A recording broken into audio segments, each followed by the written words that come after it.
يا أيها الذين آمنوا اتقوا الله حق تقاته ولا تموتن إلا وأنتم مسلمون. وقال يا أيها الذين آمنوا كلوا من طيبات ما رزقناكم. وقال النبي صلى الله عليه وسلم كل لحم نبت من السحت فالنار أولى. وقال أيضا عليك بتقوى الله فإنها جماع الدين. فاشرح لي صدري ويسر لي أمري واحلل عقدة من لساني يفقهوا قولي. اللهم لا سهل إلا ما جعلته سهلا وأنت تسهل الحزن إذا شئت سهلا. نسأل الله عز وجل أن يهدينا إلى صراط المستقيم ويجعلنا من المتقين ويدخلنا جنته جنة النعيم والحمد لله رب العالمين. Alhamdulillah, jemaah yang Allah kita lanjutkan masih dalam adab maqam dan api, adab-adab sebelum makan, adab-adab sebelum makan. Kalau kemarin kita mengenai pentingnya adab bersama makan. Sekarang kita sudah masuk ke bab adab sebelum makan. Yang pertama di sini disebutkan tentang nomor sekedar adab sebelum makan. Yang pertama, ayas tadiba ta'amahu wa syarabahu bi ayyu'addihuma minal halal tayyib. Ya. Jadi yang pertama, hendaklah seorang muslim itu memastikan makanan yang mau dimakan itu sesuatu yang halal. Ini yang pertama. Mengapa? Karena makanan yang halal itu berpengaruh dan menjadi fondasi dasar hubungan kita dengan Allah Subhanahu wa Ta'ala. Sangat berpengaruh bagi kehidupan kita, sangat berpengaruh bagi ibadah kita. Ini harus dipastikan awal maknanya pun harusnya sesuatu yang halal. Bahkan Allah Subhanahu wa Ta'ala menyebutkan di dalam surat Al-Maidah ayat yang ke-88, Allah menyebutkan a'udzu billahi as-sami'il 'alim minasyaitonir rajim. Kata Allah Subhanahu wa Ta'ala, wa kulu mimma razaqakumullahu halalan thayyiban wattaqullaha alladzi antum bihi mu'minun. Jadi kata Allah Subhanahu wa Ta'ala, wa kulu mimma razaqakumullahu halalan thayyiban. Makanlah oleh kalian itu apa-apa yang telah Allah rezekikan kepada kalian berupa yang halalan thayyiban. Jadi bukan hanya sekedar halal ternyata perintahnya dari Allah, tapi perintah Allah Subhanahu wa Ta'ala halalnya pun ada sifatnya lagi, yaitu thayyib. Jadi makman itu pastikan kalau mau betul-betul menjadi halal thayyibah itu setidaknya ada 3 hal yang harus dipastikan dalam kehidupan kita sebelum kita memakan makanan itu. Jadi makanan itu dia bisa dikatakan halal itu ketika zatnya halal, halal, sifatnya halal. Kemudian yang ketiga, cara pengolahannya juga harus halal, harus benar.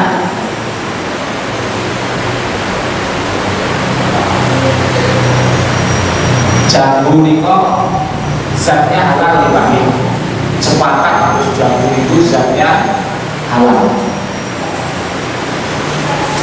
Tapi sifatnya bisa menjadi haram. Jambu itu bisa menjadi haram kalau sifatnya haram. Sifatnya bagaimana? Jambu ini halal, ning itu untuk sekoma maling. Jadi haram. Zatnya halal tapi sifatnya haram. Ayam itu halal dipakai. Zatnya halal ya. Zatnya halal, sifatnya juga halal. Misalkan dari beli uangnya halal, berikan ayam untuk. Ternyata pengolahannya nyembelihnya tidak membaca bismillah. Jadi sifatnya halal, zatnya halal, pengolahannya orang halal. Berarti tidak halal. Jadi tiga itu harus terkumpul. Sebelum kita makan itu harus terkumpul. Ini zatnya halal, sifatnya halal, pengolahan itu ya bagus. Kangkung itu halal, zatnya halal, ngepek dewe, nanjur dewe halal. Ternyata masaknya nganggo minyak babi. Halal atau haram Pak? Jadi ya halal. Dan Allah juga menuntut kepada kita bukan hanya sekedar halalnya, tapi halalan thayyibah, sifatnya harus thayyib. Saat ini itu kadang makan ikan halal tapi ternyata tidak thayyib. Kadang makan ini dia perlu dihati-hati. Ya, perlu dihati-hati. Makanan ikan halal tapi tidak thayyib. Itu pada ya makanan instan, makanan cepat saji. Itu halal. Ada toko seperti halal, toko halal seperti ada toko MT-nya, percaya sudah halal. Tapi dia instan, jadi tidak thayyib. Bukan berarti nggak boleh makan seperti. Tapi kalau kita mau ibadah kita itu bagus, maka yang dibutuhkan oleh diri kita itu badan yang sehat. Maka Allah merintahkan di sini itu makan bukan hanya sekedar halal, tapi oleh Allah disifati halalan thayyibah. Agar apa? Tujuannya agar kita itu ibadah ini bagus. Lah saat ini yang nabi terima ini saat ini itu umur 40 tahun atau ini nabi kan umur umat nabi itu berapa?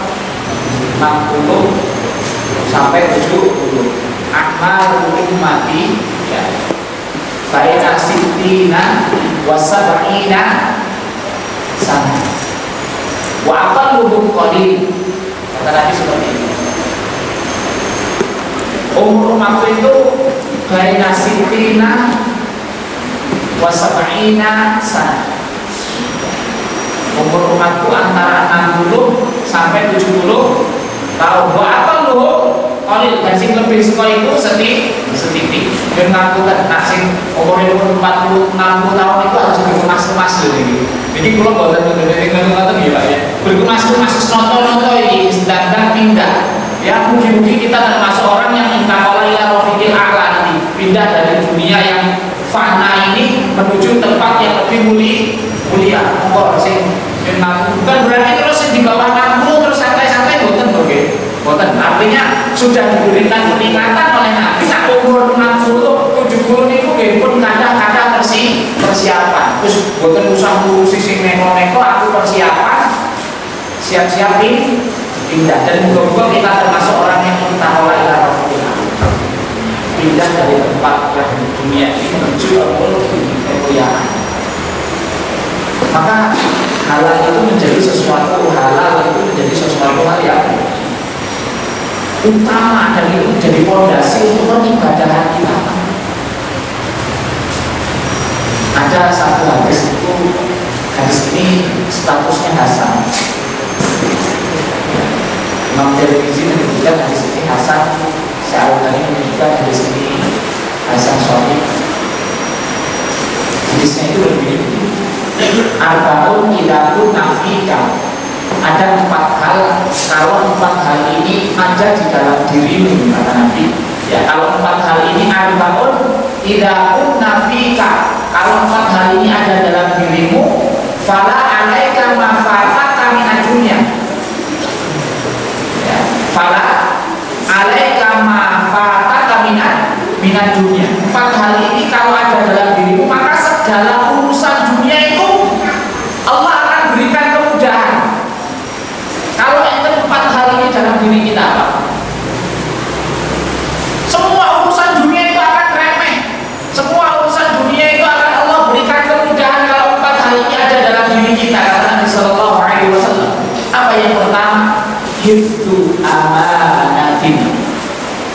Hifdu amanatin. Menjaga amanah. Menjaga amanah. Kita tidak akan membahas itu. Kemudian yang kedua kata Nabi, wasidku hadithin, perkataan yang jujur. Orang ngakusi, orang kagak ngakusi, orang kagak membaca janji. Sidku hadithin, perkataan yang jujur. Lalu yang keempat, wa husnul khaliqatin, bergaul dengan akhlak yang baik. Lalu yang terakhir kata Nabi Sallallahu Alaihi Wasallam, wa ifatun fi tu'mah. Wa ifatun fi tu'mah. Saya terjemahkan secara bebasnya saja, yo makan dengan makan yang halal. Terakhir itu menjadi fondasi oleh Nabi, ditutup hadis itu oleh Nabi Sallallahu Alaihi Wasallam, wa ifatun fi tu'mah. Mencari makanan yang halal, mencari nafkah yang halal. Ini yang ngapunten Bapak Ibu yang dirahmati Allah. Ini harus menjadi pokok bagi kehidupan kula panjenengan sedaya, Pak. Jadi bahasanya keren ini, soal ini kita dulu bahasa keren. Makanan halal itu apa namanya, harga mati bagi setiap muslim. Makanan halal itu harga mati, nggak ada. Nyuwun ngapunten boten enten istilahnya rukshoh atau keringanan, itu tidak ada, kecuali memang ada sesuatu hal yang memang harus dicontoh. Contoh misalkan kalau dalam mazhab Syafi'i itu kita pergi ke gunung kehabisan bekal makan, orang yang mau popos itu dimakan pulau. Wah itu baru kok boleh. Tapi nak nyuwun ngapunten nanti mriki keadaan kita seperti ini, kayaknya orang ini keadaan kepepet kudu mangan sing haram. Saya tidak. Makanya harus menjadi keutamaan yang pertama, karena hubungannya itu dengan peribadahan. Hubungannya itu sudah ada neraka. Makan halal itu, Pak. Banyak apa di hadis Arba'in Nawawi, yaitu 40 hadis yang merupakan inti ajaran Islam. Itu hadis yang nomor 10. Aku dan saya masih hadisnya masih nomor yang ke-40, hadis nomor yang ke-40. Begini bunyi hadisnya ini. An Abi Hurairah radhiyallahu anhu qala Rasulullah sallallahu alaihi wasallam. Hadis ini dari Abu Hurairah, bahwasanya dia menyampaikan Nabi sallallahu alaihi wasallam bersabda. Apa kata Nabi? Innallaha thayyibun la yaqbalu illa thayyiban. Innallaha thayyibun, ini Gusti Allah mensifati dirinya sebagai maha baik. Innallaha thayyibun, Allah itu maha baik. La yaqbalu illa thayyiban. Saking apike Gusti Allah niku, saking apike Allah Subhanahu wa taala, saking baiknya Allah Subhanahu wa taala, la yaqbalu illa thayyiban. Tidak akan pernah menerima kecuali yang baik. Allah boten arep nerima napa mawon kecuali ingkang sae. Maka kata Nabi sallallahu alaihi wasallam, wa innallaha amaral mu'minina bima amara bihil mursalin. Wa innallaha amaral mu'minin, sesungguhnya Allah Subhanahu wa taala telah memerintahkan kepada orang-orang mukmin. Mugi-mugi kita semuanya.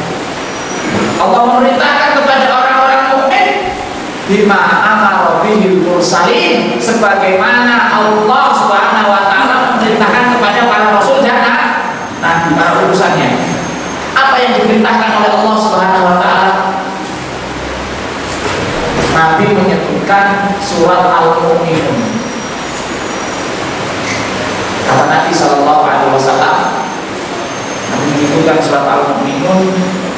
saya lupa ayatnya setelah 50 atau 53. Ya ayyuhar rusul, wahai para rasul. Ini jamak. Rusul itu jamak dari rasulun. Rasulun itu mufrad, satu rasulani itu berarti rasul yang dua. Kalau rusul itu berarti lebih dari dua. Jadi semua rasul. Ya ayyuhan rusul, semua rasul, semua para utusan Allah dari Nabi Adam sampai Nabi Muhammad. Apa perintah Allah yang pertama, Pak? Kulu minat thayyibat wa'malu sholihan. Kulu minat thayyibat, wahai para rasul, makanlah oleh kalian sing thayyib, engkang halal, engkang sae, wa'malu sholihan. Lalu setelah kamu makan yang halal, beramal sholih. Kira-kira ada pertanyaan apa boten dengan ayat ini? Ada pasti akan timbul pertanyaan, Pak. Mengapa kok engkang diperintahke sama Allah di dalam ayat ini kok kon mangan sing halal dhisik baru beramal sholih? Kok ora amal sholih dhisik baru mangan? Nek kok sing diperintahi kon mangan sih? Bener boten, Pak? Ya, mengapa kok yang diperintahkan oleh Allah Subhanahu wa taala itu kon mangan dulu yang halal, makan sing halal, baru beramal sholih, baru sholat, zakat, puasa, haji. Pertama, kata Imam At-Tabari rahimahullah taala, Al-Jami' li Ahkamil Quran, dalam tafsir Al-Jami' li Ahkamil Quran itu ada dua alasan setidaknya. Yang pertama, makanan halal itu tadi menjadi pondasi dasar kita untuk beribadah, pondasi dasar kita untuk berhubungan dengan Allah. Itu makanan halal.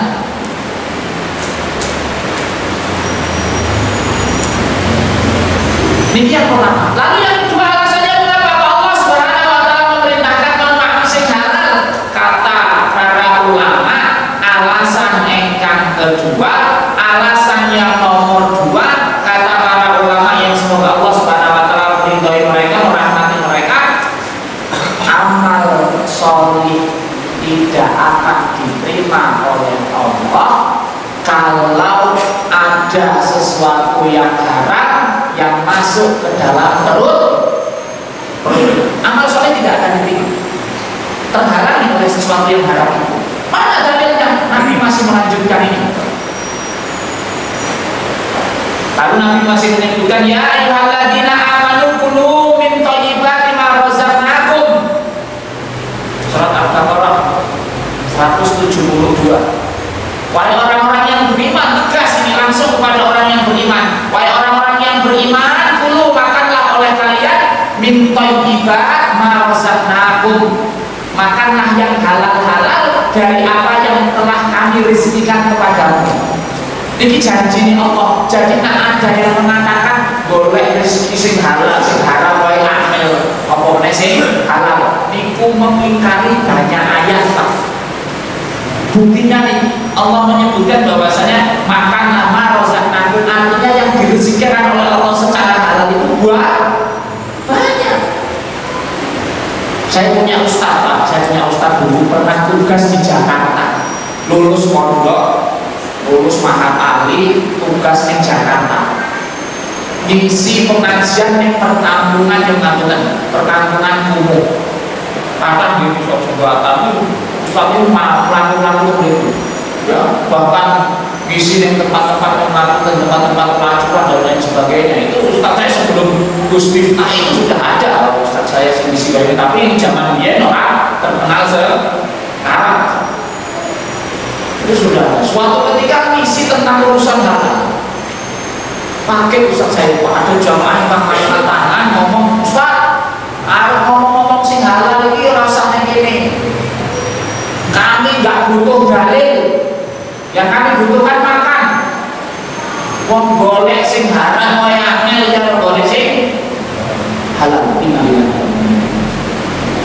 bukan cerminan seorang mukmin. Bumi Allah ini luas Pak. Rezeki itu ada. Makanya ini ungkapan-ungkapan yang kan salah ketika kita itu menganggap boleh rezeki sing haram koyang ini. Kok sing halal ora boleh sing halal. Malah sing halal itu sing mudah. Mana yang halal itu yang mudah. Lebih saya kira boleh rezeki halal kudu mateni wong kok. Lho kan Suparjo kemarin beritanya nggih. Sak keluarga niku dipateni goro-goro niku tukang judi, Pak. Lho coba. Pengen duwe mobil dengan secara cepat jalan ini pintas ya wis mateni sing karena pengen instan. Tapi kan orang mukmin tidak seperti itu. Aku duwe orang duwe, sing penting aku konsumsi sing halal. Karena orientasi kita ibadah. Makanya kata Nabi SAW dalam hadis Nabi bukan tsumma dzakara Rasulullah SAW, kemudian Nabi menyebutkan suatu kisah.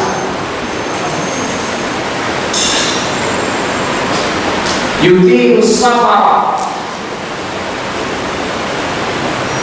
anna rajul yuti safar, ada seseorang yang dia melakukan safar yang panjang, safar perjalanan yang panjang. Safar itu kan termasuk ketika kita safar itu termasuk yang doanya mudah dikabulkan oleh Allah. Kata Bapak Ibu pas safar 80 km lebih dari 80 km mau mengangkat kata-kata dongo. Ini termasuk salah satu jalan mudah dikabulkannya oleh Allah doa kita ketika kita safar. Bapak Ibu coba Semarang walaupun saat ini mulai tol, tetap kalau lebih dari 85 km itu sudah safar dengan kata-kata dongo. Jangan kata-kata motor nyetel ganti malam. Yang mobil saat ini kadang safar itu sendiri setel gandum. Dan kalau Allah terjadi sesuatu hal yang buruk, semuanya bisa gandum. Kelingannya kalau via Valen, Nela Karisma, gandum. Bukan kepada Al-Quran. Tadi Ustaz itu apa? Saya itu juga apa? Ngapalin ulun itu menelaah.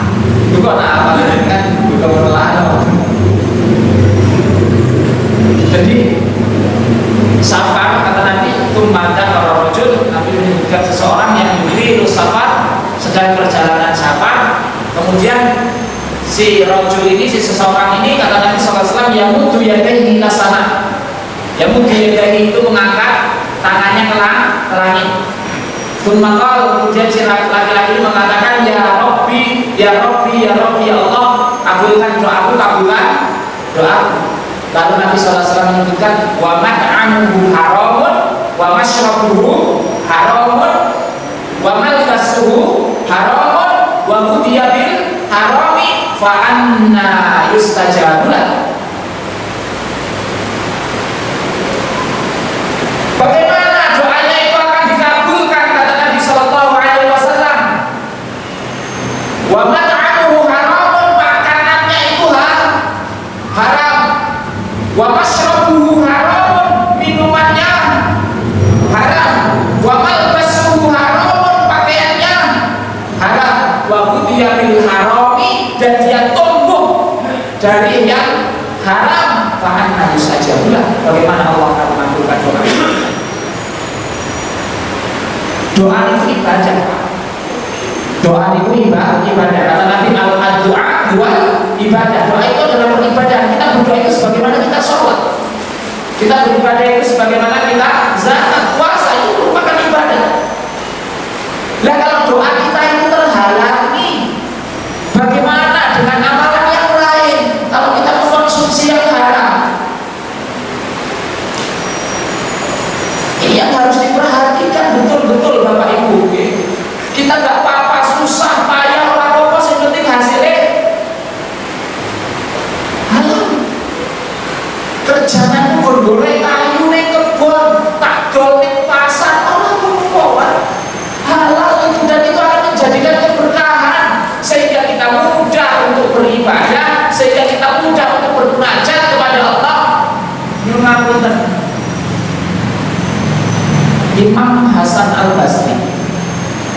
ketika ditanya ada seseorang yang datang, ya Imam, kok aku sholat kadang orang khusyuk itu kepiye? Apa kata Imam Hasan Al-Basri? Cek pangananmu. Ojo-ojo enek sing mlebu sing haram sehingga sholat engkau tidak diberi khusyuk oleh Allah Subhanahu wa taala. Bahkan dalam satu hadis, walaupun hadis ini masih menjadi pertentangan, ya, Al-Qamaqala sallallahu alaihi wasallam Nabi menyebutkan la yaqbalullahu sholatal mar'i arba'ina yauman. Allah menyebut boten nanti salate seseorang itu 40 hari 40 malam kalau dia mengkonsumsi yang haram. Bayangkan Pak, 40 hari 40 malam salate boten ditampi gara-gara dia minum satu teguk air yang haram, gara-gara dia makan satu butir nasi yang haram. Coba kita bikin kalkulasi matematika. Hari ini dia mengkonsumsi yang haram, sholatnya terancam 40 hari tidak diterima. Belum selesai 40 hari, sesuk wis mangan meneh sing haram. 40 telung siji isih 39 tambah 40 meneh 79 hari burung kelar wis mangan sing haram. Bisa-bisa seumur hidup ibadahnya tidak diterima oleh Allah Subhanahu wa taala karena setiap hari dia mengkonsumsi yang haram. Hati-hati makanya semuanya kita termasuk saya itu harus berhati-hati dengan urusan makanan. Jangan kemarin kalau di makanan halal itu jangan hanya sekedar untuk makan itu yang penting enak, tapi pikirkan untuk kesehatan, pikirkan orientasinya untuk ibadah. Nak sekedar enak itu kata dan mudah, toh ya murah.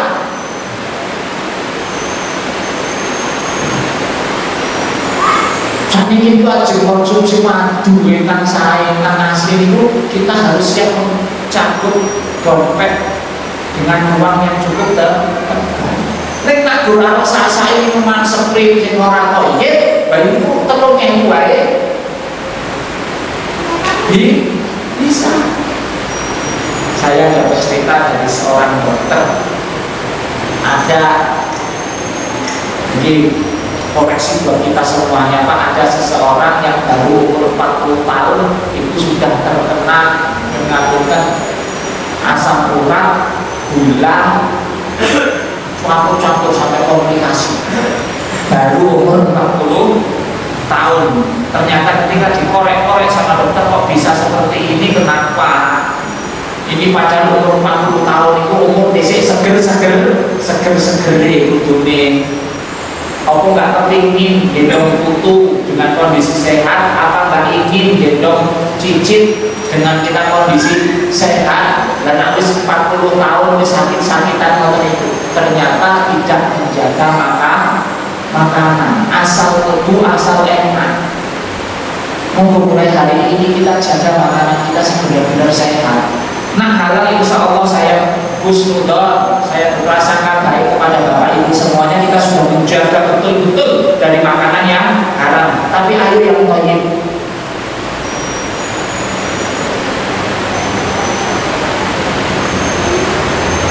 Jangan mudah terpengaruh dengan iklan. Tapi percayakan semua itu urusan mawon, urusan dari ujung rambut sampai ujung kaki. Percayakan kepada Nabi, percayakan kepada syariat Allah Subhanahu wa taala. Jangan tertipu dengan iklan. Untuk iya ada makanan olahan mengandung ini, mengandung itu, mengandung di sini, mengandung di situ, sedangkan dia harus dipernawet sekian.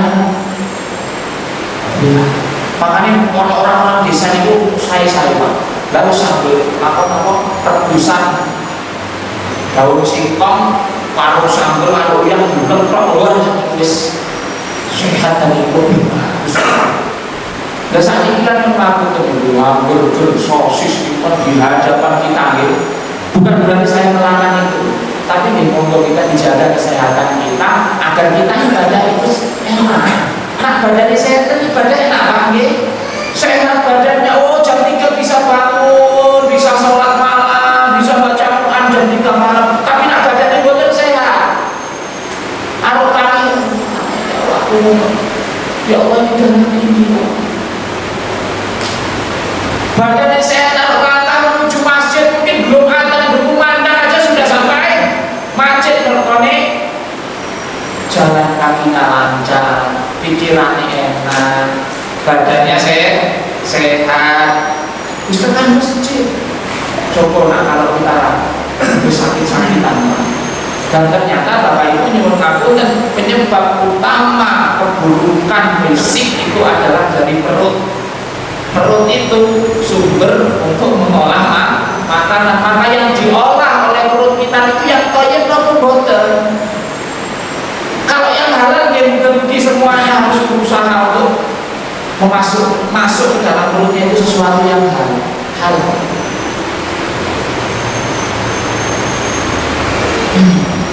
Dan misalnya ini jelas ya dalam haram orang muslim ditinggalkan. Jangan dibuka ilamala dibuka antaranya. Tinggalkan yang masih ragu-ragu itu dan ambil kalau itu tidak meragukan. Ini halal atau haram ya? Ini ya, iya ini. Tapi ragu. Orang muslim sejati itu tinggalkan. Min husni islamil mar'i tarkuhu ma la ya'nih, katanya.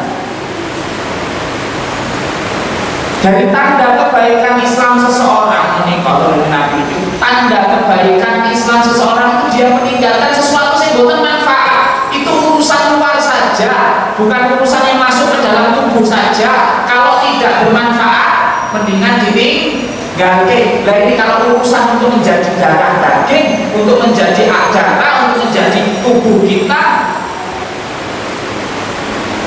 lebih berhati-hati lagi. Waktu dia pilih haram, kata Nabi tadi, dia tumbuh, hidungnya tumbuh dari yang haram, bulu hidungnya tumbuh dari yang haram, bulu matanya tumbuh dari yang haram.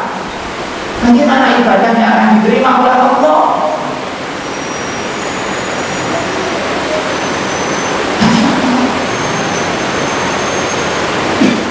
Makanya nyuruh Bapak Ibu ini semuanya kita koreksi, ya koreksi diri kita, jangan sampai kita banyak mengoreksi orang, tapi koreksi diri kita. Jangan ngorek kesalahan wong malah seneng, ning kesalahan diri ora tahu digoreng ini salah, ayo dikoreksi. Rumah kita dari mulai dapur sampai halaman depan dikoreksi, karpet saya, peci saya, sarung saya, celana saya, piring saya, gelas saya, tutup sendok saya, tutup nasi saya, magicom saya, lemari saya, tempat garam, tempat gula diperiksa, jangan-jangan ada menyelip sesuatu yang tidak dihalalkan oleh Allah, dan itu akan merusak rumah tangga kita. Pak, ada sesuatu yang haram masuk ke dalam rumah tangga kita, tunggu saja itu kehancuran dari Allah. Mungkin hari ini kita tidak merasakan,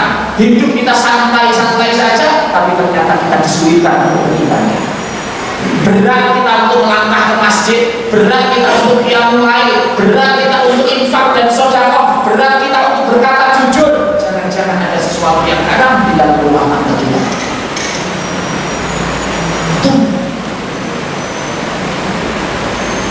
Ini yang harus kita koreksi, Bapak Ibu. Semuanya. Dan entah itu ustaz, entah itu kiai, entah itu ajengan, untuk urusan halal haram itu harga mati, Pak. Itu syariat utama. Jangan-jangan kita benci dengan syariat Allah itu ojo-ojo ya, sesuatu sih haram yang kita konsumsi.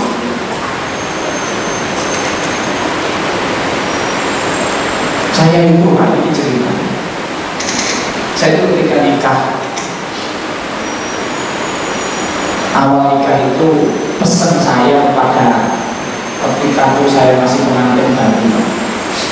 Jadi kalau pengantin baru itu kan sunah insting, apa namanya, istimtaknya, ya, mencari kenikmatannya itu kalau senang-senangnya 7 hari. Makanya nak jadi bos di sini, nak anak buah di sini kan kayak libur 10 hari menpetuk binone go senang kalau pengantin baru. Nanti seperti saya ketika pengantin baru yang saya sampaikan ke istri saya itu nak berencana 2 hari.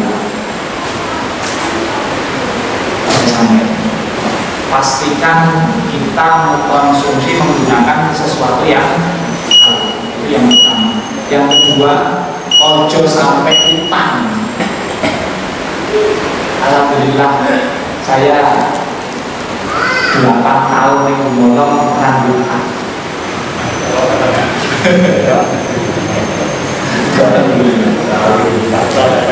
Masya Allah.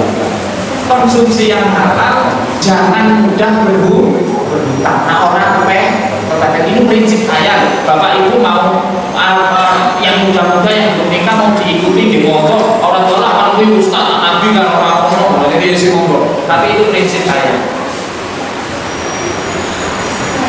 Karena kalau kita itu sudah mengakukan ya, kita pembahasan malu itu sudah kita bahas. Kadang-kadang orang itu kalau sudah terbiasa hutang itu orang gue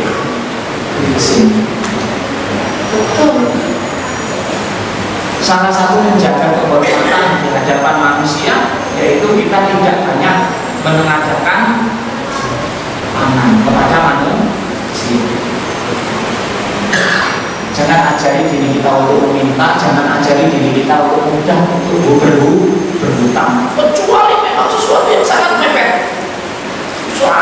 Aduh, orang dulu sakit itu mepet, maka sah-sah saja. Hutang itu halal, Pak, halal. Tapi kalau diniati orang banyak jadi haram. Hutang itu amalan, hutang itu halal selama kita berniat untuk membayar. Tapi yang terpenting itu konsumsi yang halal, pakai yang halal. Semua dari ujung rambut sampai ujung. Nah ini adab yang pertama. Agar apa? Agar nanti seterusnya dalam beribadah kita, kehidupan kita itu menjadi mudah ketika kita hidup dengan yang halal. Akan mudah semuanya, saja Pak. Betul. Jangan tertipu dengan yang haram, jangan tertipu dengan yang banyak tapi tidak halal. Demikian Bapak Ibu, semoga bisa bermanfaat untuk kita semuanya dan semoga Allah Subhanahu wa taala jaga kita dari hal-hal yang haram. Allahumma amin. Sampai kapan? Sampai kita bertemu dengan Allah, kita dalam kondisi semuanya halal. Aku bagi Allah Subhanahu wa taala, saya muslimin dan tidak mustaqim. Subhanallah wa bihamdihi, asyhadu an la ilaha illa anta, astaghfiruka wa atubu ilaik. Assalamualaikum warahmatullahi wabarakatuh.